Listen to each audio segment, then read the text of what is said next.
ওয়ালা আন তাগদুয়া ফাতাআল্লামা বাবাম মিনাল ইলম খায়রুল লাকা মিন আন তুসাল্লিয়া আলফা রাকাত।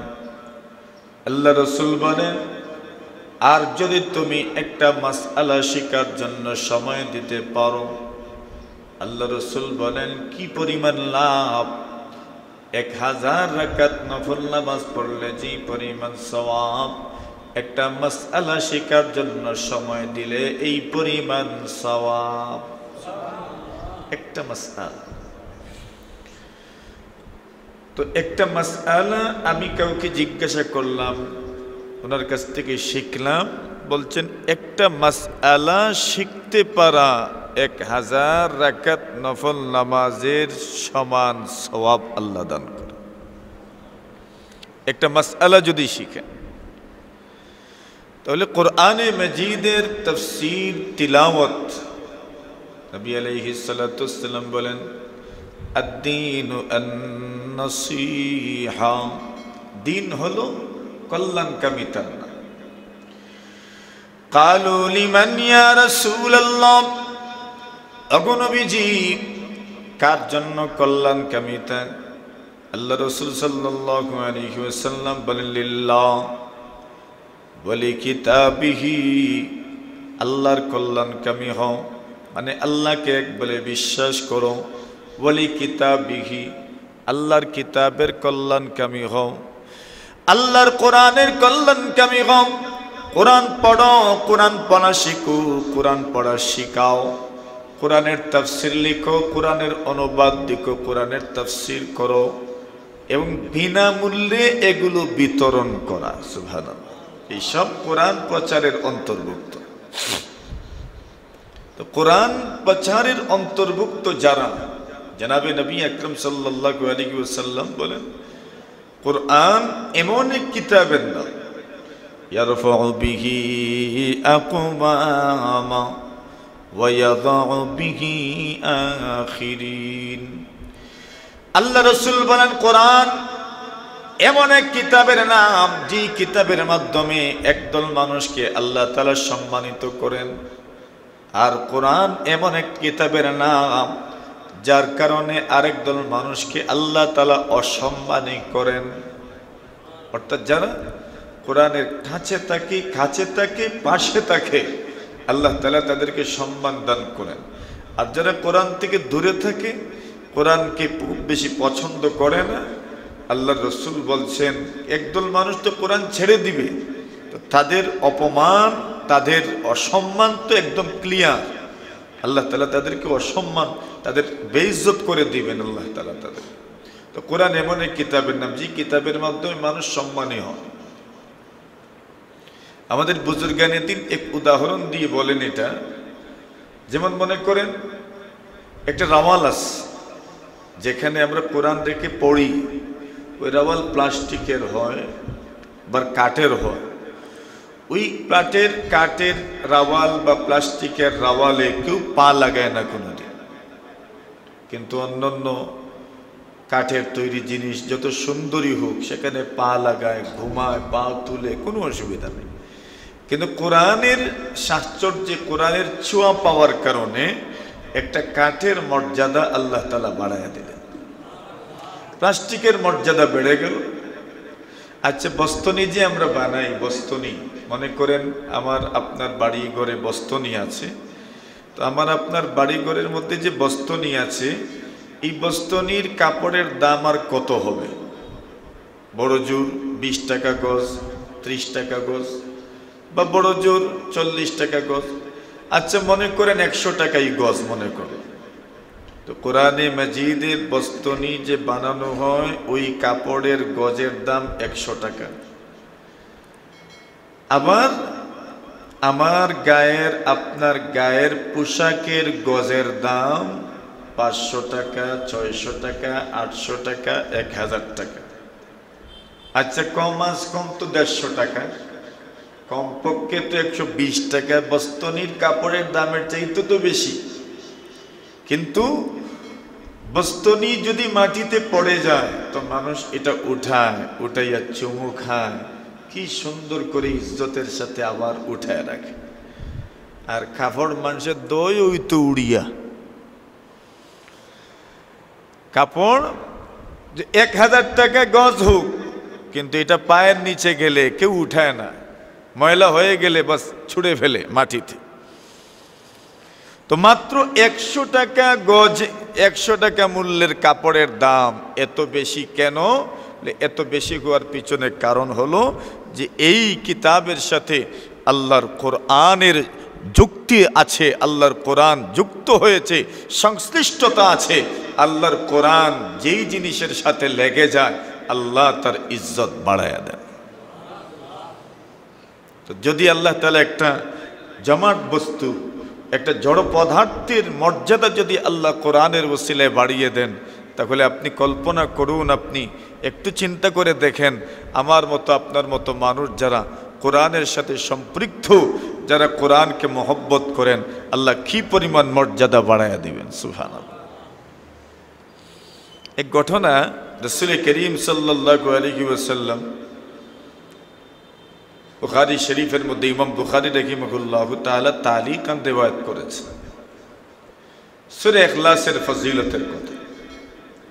এক সূরা ইখলাস মাত্র কয় আয়াত? কুল হুয়াল্লাহু আহাদ আল্লাহুস সামাদ লাম ইয়ালিদ ওয়া লাম ইউলাদ ওয়া লাম ইয়াকুল লাহু কুফুয়ান আহাদ। মাত্র কয় আয়াত? 4 আয়াত।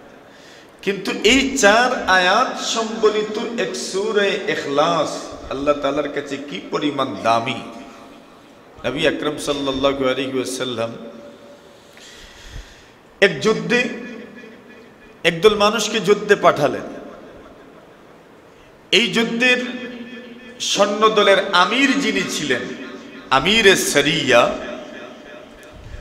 যুদ্ধ থেকে ফেরার পরে রাসূলুল্লাহ সাল্লাল্লাহু আলাইহি ওয়াসাল্লামকে জানানো হলো, ইয়া রাসূলুল্লাহ, এই যুদ্ধে যিনি আমাদের আমির ছিলেন, আমির সাহেব যুদ্ধের সব নামাজে সূরা ইখলাস মানে কুল হুয়াল্লাহ সূরা তিলাওয়াত করেছে, সব নামাজ। নবী আলাইহিস সালাতু ওয়াস সালাম বলেন, ওনাকে সুসংবাদ দাও, আল্লাহ তাআলা ওনাকে মহব্বত করেন। সুবহানাল্লাহ। ওনাকে সুসংবাদ দেন যে আল্লাহ তাআলা ওনাকে মহব্বত করেন। সূরা ইখলাস তিলাওয়াত করেছে। ইমাম বুখারী রাহিমাহুল্লাহু তাআলা রিওয়ায়াত করেন, এক মসজিদের ইমাম সাহেব, এখন নবী আলাইহিস সালাতু ওয়াস সালামের যুগে তো ইমাম নিয়োগ দিতেন রাসূলুল্লাহ। তো রাসূলুল্লাহ সাল্লাল্লাহু আলাইহি ওয়াসাল্লামের সিদ্ধান্তের বাহিরে যাওয়ার কোনো সুযোগ কারো নেই। এখন রাসূলুল্লাহ সাল্লাল্লাহু আলাইহি ওয়াসাল্লাম ইমাম নিয়োগ দিয়েছেন, ইমাম সাহেব নামাজ আদায় করছেন, কিন্তু ইমাম সাহেব নামাজের প্রত্যেক রাকাতে সূরা ইখলাস কুল হুয়াল্লাহ সূরা, প্রত্যেক রাকাতে কুল হুয়াল্লাহ সূরা। আচ্ছা, কোনো ইমাম সাহেব যদি প্রত্যেক রাকাতে কুল হুয়াল্লাহ সূরা তিলাওয়াত করেন, তো ইমামতি আর কয়দিন থাকবো? বড় জোর একদিন পুরো হওয়ার পরেই নোটিশ চলে আসবে যে আপনার দ্বারা ইমামত হবে না, কেন আপনি প্রত্যেক রাকাতে সূরা ইখলাস তিলাওয়াত করেন। এবার নবী আলাইহিস সালাতু ওয়াস সালামের সাহাবায়ে কেরাম ওনাকে বুঝাইতে লাগলেন, সব রাকাতে কেন সূরা ইখলাস, সব রাকাতে কেন কুল হুয়াল্লাহ? উনি বলেন, আমি সব রাকাতে কুল হুয়াল্লাহ তেলাওয়াত করব, তোমাদের আপত্তি কি, তোমাদের সমস্যা কি? ওনার মনে মনে, আমি তো রাসূলের মাধ্যমে নিয়োগপ্রাপ্ত ইমাম, আমার ইমামতি খাইতে খেয়ে বড় মানুষের মাধ্যমে নিয়োগপ্রাপ্ত ইমাম, আমার ইমামতি কেউ শেষ করতে পারবে, আমার ইমামতি তো যাবে না। এই জন্য বলেন, আমি প্রত্যেক রাকাতে সূরা ইখলাস তিলাওয়াত করব। যখন দেখা গেল কাজ হয় না, এবার নবী আকরাম সাল্লাল্লাহু আলাইহি ওয়াসাল্লামের কাছে নালিশ করলেন, ইয়া রাসূলুল্লাহ, ইয়া হাবিবাল্লাহ, ওগো নবীজি, আপনার সাহাবী প্রত্যেক নামাজে সূরা ইখলাস তেলাওয়াত করেন, ইয়া রাসূলুল্লাহ, ইয়া হাবিবাল্লাহ, আমরা বারবার ওনাকে বোঝানোর চেষ্টা করি, কিন্তু উনি বুঝতে চান না। উনি প্রত্যেক রাকাতে সূরা ইখলাস তেলাওয়াত করেন। আল্লাহর নবী বললেন, ওনাকে আমার সামনে উপস্থিত করা হোক। উপস্থিত করা হোক। নবী বললেন, কি বিশেষ? আপনার ব্যাপারে শোনা যাচ্ছে আপনি নাকি প্রত্যেক রাকাতে সূরা ইখলাস তেলাওয়াত করেন। উনি বললেন, ইয়া রাসূলুল্লাহ, ইয়া হাবিবাল্লাহ, হ্যাঁ, আমি প্রত্যেক রাকাতে সূরা ইখলাস তেলাওয়াত করি। সুবহানাল্লাহ। মেনে নিলেন যে অপরাধ, আমার অভিযোগ যেটা আমার উপর উত্থাপিত হয়েছে, অভিযোগ সঠিক। আমি প্রত্যেক রাকাতে সূরা ইখলাস তেলাওয়াত করি। আল্লাহ রাসূল সাল্লাল্লাহু আলাইহি ওয়াসাল্লাম বলেন, কেন? তোমার সাথী সঙ্গীরা তো তোমাকে পরামর্শ দিয়ে থাকেন পরিবর্তন করার জন্য, কিন্তু তুমি পরিবর্তন কেন করো না? আল্লাহর নবীর সাহাবী বলেন, ইয়া রাসূলুল্লাহ, ইয়া হাবিবাল্লাহ, ইন্নী উহিব্বুহা। ওগো আল্লাহর নবীজি, আমি কোরআনে মাজিদের সূরা ইখলাসকে মহব্বত করি। আমি কুল হুয়াল্লাহ সূরাকে মহব্বত করি। আল্লাহ রাসূল বললেন, হুব্বুকা ইয়াহা আদখালাকাল জান্নাহ। সূরা ইখলাসের মহব্বত তোমাকে আল্লাহর জান্নাতের মেহমান বানায়া দিব। সুবহানাল্লাহ। সূরা ইখলাসের মহব্বত তোমাকে আল্লাহ তাআলার জান্নাতের মেহমান বানায়া দিব। সূরা ইখলাসের মহব্বত। এবার বলেন, এখন এক সূরা ইখলাসের মহব্বত যদি আল্লাহর জান্নাতে যাওয়ার কারণ হয়ে যায়, তাহলে আর কি লাগে? এখন কেউ যদি পুরা কোরআনকে মহব্বত করেন, তাহলে আল্লাহ তাআলা পুরা কোরআনকে মহব্বত করার কারণে কি পরিমাণ ফজিলত দিবেন, কি পরিমাণ সওয়াব দিবেন, চিন্তা করেন। বাড়ি ঘর থেকে যারা শুনছেন, আমাদের মা বোনেরা, সূরা ইখলাস বাড়িয়ে ঘরে বেশি বেশি তিলাওয়াত হওয়া দরকার। এছাড়াও কোরআনে মাজিদের আরো কিছু ফজিলতপূর্ণ সূরা এবং আয়াত আছে, যে ফজিলতপূর্ণ সূরা এবং আয়াত বেশি বেশি তিলাওয়াত হওয়া দরকার। নবী আকরাম সাল্লাল্লাহু আলাইহি ওয়াসাল্লাম বলেন, আয়াতুল কুরসি কেউ যদি তিলাওয়াত করে, আল্লাহ রাসূল সাল্লাল্লাহু আলাইহি ওয়াসাল্লাম বলেন, পুরাটা দিন সব ধরনের সমস্যা থেকে আল্লাহ তাআলা তাকে মুক্তি দিবেন, সব ধরনের অনিষ্ট থেকে আল্লাহ পাক তাকে হেফাজত করবেন যদি আয়াতুল কুরসি তিলাওয়াত হয়। নবী আকরাম সাল্লাল্লাহু আলাইহি ওয়াসাল্লাম যাকাতের খেজুর রাসূল আকরাম সাল্লাল্লাহু আলাইহি ওয়াসাল্লাম পাহারাদার নিযুক্ত করেছেন। পাহারা তো দেওয়া লাগবে, চুরি তো বাড়ছে এখনো। চুর, মানুষের গবাদি পশু চুরি করে, জমানো টাকা পয়সা চুরি করে নিয়ে যায়, মানুষের অনেক মূল্যবান সম্পদ চুরি করে নিয়ে যায়। এখন নবী আকরাম সাল্লাল্লাহু আলাইহি ওয়াসাল্লাম পাহারাদার নিযুক্ত করলেন, পাহারা দেন। আবু হুরায়রা রাদিয়াল্লাহু তাআলা আনহু বলেন, আমি পাহারা দিব। আবু হুরায়রা পাহারাদার। সাদকা যাকাতে উসুল হয়েছে, খেজুর উসুল হয়েছে। রাসূলুল্লাহ সাল্লাল্লাহু আলাইহি ওয়াসাল্লাম বলেন, পাহারা দেবা আবু হুরায়রা। আবু হুরায়রা পাহারা দেন। আবু হুরায়রা বলেন, আমি পাহারা দিচ্ছি, এমন সময় রাত্রে বেলা শুনলাম কে যেন বস্তার ভিতরে খেজুর ঢুকাইতে আছে, মানে চুর এসেছে। তো আমি তো পাহারাদার, তো পাহারাদারের কাজ কি? চুররে দেখা না, চুরকে কিভাবে আমার জিম্মাদারি আদায় করা যায়। আমি পাহারাদার, আমার উচিত হইল যেই জিনিসের পাহারাদার আমি, ওই জিনিসের হেফাজত করা। আল্লাহর নবী সাল্লাল্লাহু আলাইহি ওয়াসাল্লামের সাহাবী আবু হুরায়রা বলেন, আমি এইবার চোরকে গিয়ে পাকড়াও করলাম। পাকড়াও করে আল্লাহ রাসূল সাল্লাল্লাহু আলাইহি ওয়াসাল্লামের কাছে নিয়ে যাব এমন সিদ্ধান্ত নিয়েছি মনে মনে। কিন্তু চোর কান্না করে বলে, আমি গরিব মানুষ, আমার অভাবের শেষ নাই, আমার জীবনটা অভাবের কারণে একদম নাজেহাল, আমাকে ছেড়ে দাও, আমি ওয়াদা দিলাম আমি আর জীবনেও চুরি করতে আসব না। আবু হুরায়রার বড় দরদ লাগছে, দুঃখ লাগছে। আচ্ছা, লোকটা বড় অভাবী, অভাবের কারণে চুরি করেছে, এ তো অভাবী মানুষ, তো ছেড়ে দেওয়া দরকার। আবু হুরায়রা রাদিয়াল্লাহু তাআলা আনহু ছেড়ে দিলেন। চোর তো চলে গেল। আল্লাহর নবীর সাহাবী আবু হুরায়রা রাদিয়াল্লাহু তাআলা আনহু ফজরের নামাজ মসজিদে নববীতে গিয়ে রাসূলুল্লাহ সাল্লাল্লাহু আলাইহি ওয়াসাল্লামের সঙ্গে আদায় করেছেন। নামাজ শেষে রাসূলুল্লাহ সাল্লাল্লাহু আলাইহি ওয়াসাল্লাম বলেন, মা ফালা আসিরুকাল বারিহা, এরে আবু হুরায়রা, গত রাত যে ব্যক্তিকে তুমি বন্দী করেছিলে ওই বন্দির খবর কি? সুবহানাল্লাহ। রাসূলুল্লাহ টের পেয়ে গেছেন আমি কাউকে পাকড়াও করেছিলাম, চোর ধরছিলাম, যে এখন চোরকে তো আমি ছেড়ে দিয়েছি। রাসূলুল্লাহ আমাকে প্রশ্ন করলেন, কি খবর বন্দির?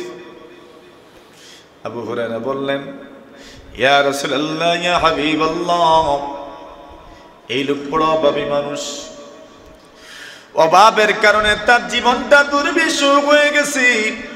আল্লাহর হাবিব, ওই লোকটা তার পরিবারের অভাবের কথা আমার কাছে খুলে বলেছে। ইয়া রাসূলুল্লাহ, আমার বড় দুঃখ লাগলো, আমি তাকে ছেড়ে দিলাম। আল্লাহর নবী বলেন, যাবার সময় কি বলেছে, কি কমিটমেন্ট করেছে? বলছে আর জীবনেও চুরি করতে আসবে না। আল্লাহ রাসূল বলেন, রেডি থাকিও, আজকে রাতে আবার মুলাকাত হবে। আজকে রাতে আবার মুলাকাত হবে, আবার আসবে। আবু হুরায়রা তো বলেন, নবী যেহেতু বলছেন তো শিওর আসবে। তো আজকের প্রিপারেশন তো গতকালের চাইতে আরো মজবুত। কেন? আজকে জানতে পারছি আজকে আসবে, তো মোটামুটি পুরো প্রিপারেশন নিয়ে বসছি, আজকে আসলেই আর ছাড়া হবে না, আমি পাকড়াও করে রাসূলুল্লাহ পর্যন্ত তাকে নিয়ে যাব। আবু হুরায়রা রাদিয়াল্লাহু তাআলা আনহু বলেন, ইসলামে পাহারাদারির বড় মর্যাদা আছে। রাসূলুল্লাহ সাল্লাল্লাহু আলাইহি ওয়াসাল্লামের সাহাবী আবু হুরায়রা বলেন, আজকে রাতে অনুভব করলাম কি যেন বস্তার ভিতরে খেজুর ঢুকায়। আমি গেলাম, আস্তে আস্তে আঁটি আঁটি পা পা করে গিয়ে তাকে পাকড়াও করলাম আর বললাম, মিয়া সাহেব চোর, গতকাল তুমি চুরি করতে এসেছিলে, আমি তোমাকে পাকড়াও করেছিলাম, কিন্তু তুমি তোমার অভাব অনটনের কথা, তোমার পরিবার পরিজনের কথা আমার সামনে খুলে বলেছিলে। আমার বড় দুঃখ লেগেছে, আমি তোমাকে ছেড়ে দিয়েছিলাম, তুমি ওয়াদা করেছিলে জীবনেও চুরি করতে আসবে না, তুমি একটা দিনও তোমার ওয়াদার উপর থাকতে পারলে না। আজকে তোমাকে পাকড়াও করেছি, কোনোভাবেই ছেড়ে দেব না। আল্লাহর নবী সাল্লাল্লাহু আলাইহি ওয়াসাল্লাম পর্যন্ত আমি তোমাকে নিয়ে যাব। লোকটা বলে, খোদাকে ওয়াস্তে মাফ করো, আল্লাহকে ওয়াস্তে মাফ করো, ভুল হয়ে গেছে। তবে আমি গতকাল যেমন অভাবের কথা বলছিলাম, আমি অভাবী এখনো, আমার অভাব ঠিকই আছে, তবে অভ্যাস তো এখন, ওয়াদা করেছিলাম আর চুরি করব না, তবে আজকে আবার ওয়াদা করছি আর জীবনেও চুরি করতাম না, আর আসবো না, ছেড়ে দেন। আবু হুরায়রা রাদিয়াল্লাহু তাআলা আনহু বলেন, আজকে আমার বড় দুঃখ লাগলো, বড় কষ্ট লাগলো, বড় মায়া লাগলো, দয়া লাগলো, আমি আজকেও তাকে ছেড়ে দিলাম। আল্লাহর নবী সাল্লাল্লাহু আলাইহি ওয়াসাল্লামের সঙ্গে ফজরের জামাত আদায় করলাম। ফজরের নামাজ আনতে আল্লাহ রাসূল আমাকে সম্বোধন করে বলেন, আবু হুরায়রা, মা ফালা সিরুকাল বারিহা, গত রাতের বন্দির খবর সবর কি? সুবহানাল্লাহ। আবু হুরায়রা বলেন, তো আজকে তো বুঝে ফেললেন। বললেন, ইয়া রাসূলুল্লাহ, আজকে তো একবারে পাকড়াও করেছিলাম, আপনার সামনে নিয়ে আসার পুরা নিয়ত ছিল, কিন্তু এই লোকের যে অভাব দেখছি আমি, আর যে আমার মিনতির সাথে আমার কাছে আবেদন করেছে, এত অসহায় হয়ে আমার সাথে কথা বলেছে, আমার বড় দুঃখ লাগছে, আর আমি তাকে ছেড়ে দিচ্ছি। ইয়া রাসূলুল্লাহ। রাসূল বলেন, কি বলে গেছে? বলছে তো আর আসবে না। আল্লাহ রাসূল বলেন, তো আজকে রাত্রে আবার আসবে। সুবহানাল্লাহ, আজকে রাতে আবার আসবে। আবু হুরায়রা বলেন, আজকে তো আর ছাড়া হবে না, আজকে রাত্রে আবার আসবে। আবু হুরায়রা বলেন আমি পুরা বিমান শুননি, তার অপেক্ষা করছি। গভীর রজনীতে অনুভব করলাম কে যেন বস্তার ভিতরে খেজুর ঢুকাইতেছে। আমি গেলাম, পাকড়াও করলাম। লোকটা বলে আবু হুরায়রা তুমি গত 2 দিন আমার দাবি মেনেছো, আমার আবেদন মেনেছো, তুমি আমার আরজি মেনেছো। আমার অসহায়ত্বের কারণে তুমি আমার উপর দয়া করেছো। আজকে তুমি আমার উপর দয়া করবে বলে আমার মনে হয় না। তবে আমি আজকে তোমাকে অফার দিচ্ছি, আজকে যদি তুমি আমাকে ছেড়ে দাও আমি তোমাকে একটা আমল শিখাবো। সুবহানাল্লাহ। চুর আমল শিখায়, এখন চুর শিখাচ্ছে আমল। সুবহানাল্লাহি ওয়া বিহামদিহি। আবু হুরায়রা তো ইলমের লুবিত, ইলম যেখানে আবু হুরায়রা সেখানে। নবী আকরাম সাল্লাল্লাহু আলাইহি ওয়াসাল্লাম কে বলেন ইয়া রাসূলুল্লাহ ইয়া হাবিবাল্লাহ মান আসাদুন নাস বিশাফাতিকা ইয়াউমাল কিয়ামাহ। আল্লাহর নবীজি কিয়ামতের দিন আপনার সুপারিশ পেয়ে কারা সৌভাগ্যবান হবে? সুবহানাল্লাহ। প্রশ্ন করেছেন একদিন, ইয়া রাসূলুল্লাহ কিয়ামতের দিন আপনার সুপারিশ পাবে কারা? আল্লাহ রাসূল বলেন আমি জানতাম এই প্রশ্ন তোমার আগে আর কেউ আমাকে করবে না। সুবহানাল্লাহ। কেন? লিমা আলিমতু মিন হিরসিকা ফিল হাদিস। আমি জানি তো হাদিসের ক্ষেত্রে তোমার লোভ আছে, হাদিস জানার ক্ষেত্রে, ইলম অর্জনের ক্ষেত্রে তোমার যে লোভ আছে, এই লোভের কথা আমার জানা আছে।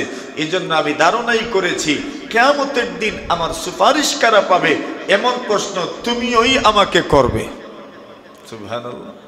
তো সুপারিশ কারা পাবে? যারা সুন্নতের উপর অটল থাকবেন, অবিচল থাকবেন, তারা আল্লাহ রসুলের শাফাআত পাবেন। যারা রসুলের কবর জিয়ারত করবেন, রওজা জিয়ারত করবেন, তারা রসুলুল্লাহর শাফাআত পাবেন। যারা সুন্নত নামাজের উপর মুয়াযাবাত করবেন, সুন্নত নামাজ আদায় করবেন, যারা সুন্নতের উপর আমল করবেন, এরা নবীজির শাফাআত পাবেন। সুবহানাল্লাহ। নবীজির শাফাআত পাবেন। তো আবু হুরায়রা রাদিয়াল্লাহু তাআলা আনহু বলেন আচ্ছা তুমি আমাকে কি শিখাইবা?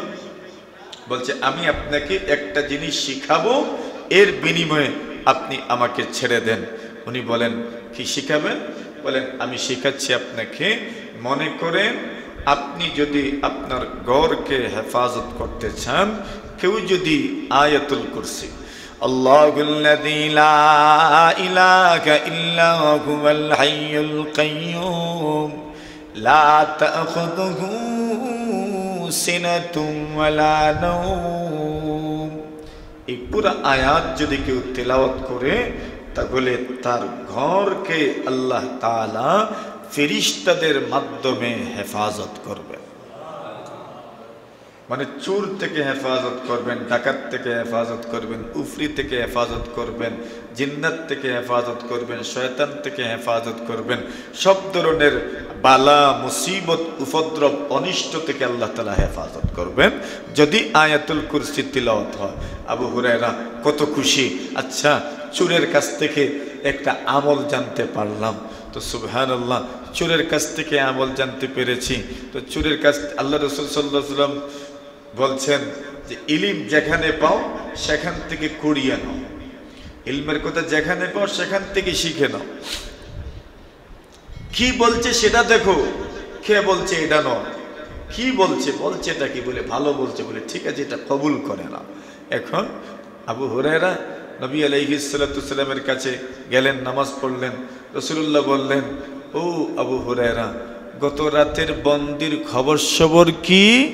আবু হুরায়রা বলেন ইয়া রাসূলুল্লাহ পাকড়াও তো করেছিলাম বড় মজবুতির সাথে, আজকে ছাড়বো না, কিন্তু ইয়া রাসূলুল্লাহ আজকে শেষ পর্যন্ত তাকে ছেড়ে দিতে হয়েছে। সে আমাকে এক অফার দিয়েছিল। বলে কিসের অফার? বলে আমি যদি তাকে ছেড়ে দেই সে আমাকে কিছু একটা শিখাবে। তো আমি তাকে ছেড়ে দিয়েছি, সে আমাকে একটা জিনিস শিখায় গেছে। বলে কি শিখায় গেছে? বলছে আয়াতুল কুরসি তিলাওয়াত করলে ওই ঘরকে আল্লাহ তাআলা ফেরেশতাদের মাধ্যমে হেফাজত করেন। আল্লাহ রাসূল বলেন আচ্ছা তো যে শিখাইছে এরে চিনতে পেরেছো? জি না, চিনি নাই তো। রাসূল বলেন যাকা শাইতান, এ হইল শয়তান। সুবহানাল্লাহ। সে কে? সে শয়তান। শয়তান শয়তান শিখায় যাচ্ছে শয়তানকে কিভাবে আপনি দূরে ঠেলায় রাখবেন। শয়তান শেখায় যাচ্ছে আপনাকে যে শয়তান থেকে কিভাবে আপনি আপনার ঘরকে হেফাজত করবেন। তো এটা বাস্তব। রাসূল বলছেন সাদাকা ওয়া হুয়া কাযুবুন, সে সত্য বলেছে কিন্তু তার মতো মিথ্যুক এই দুনিয়াতে আর নাই। ওই যে তোমার সাথে দেখলে না, ওয়াদা করলো আগামীকাল আর চুরি করতে আসবে না, কিন্তু আসলো। পরের দিন আবার ওয়াদা করলো আগামীকাল চুরি করতে আর আসবে না, কিন্তু আসছে। তুমি দেখো নাই, পরের দিনে বললো আর আসবে না, কিন্তু পরের দিন আবার আসছে। এর মানে হইল সে মিথ্যা বলে। সাদাকা ওয়া হুয়া কাযুবুন, সে যা বলেছে তা সঠিক, কিন্তু সে বড়ই মিথ্যাবাদী, বড়ই মিথ্যাবাদী। তো এই জন্য আল্লাহর কোরআনের এক এক আয়াতের মধ্যে আল্লাহ তাআলা এমন বরকত রেখেছেন, এমন বরকত রেখেছেন। হযরত ইমাম আসমাঈ রাহিমাহুল্লাহু তাআলা বলেন, ইমামুল লুগাত যাকে বলা হয়, এক লুগাতের ইমাম, অভিধানের ইমাম, ইমাম আসমাঈ দেখতে একদম কালো ছিলেন, সুন্দর নয়, একদম কালো মানুষ। বলছেন এত কালো যে মানুষ বিশ্রীর উদাহরণ দিত উনাকে দিয়ে, কালোর উদাহরণ দিত উনাকে বলি, উনার মতো কালো, উনার মতো বিশ্রী, চেহারা সুন্দর নয়, গঠন সুন্দর নয়, মানে এমন এক মানুষ আর কি। ইমাম আসমাঈ রাহিমাহুল্লাহু তাআলা এক লুগাতের ইমাম, ভাষার ইমাম, ভাষাবিদ, বড় একজন ভাষাবিদ। উনি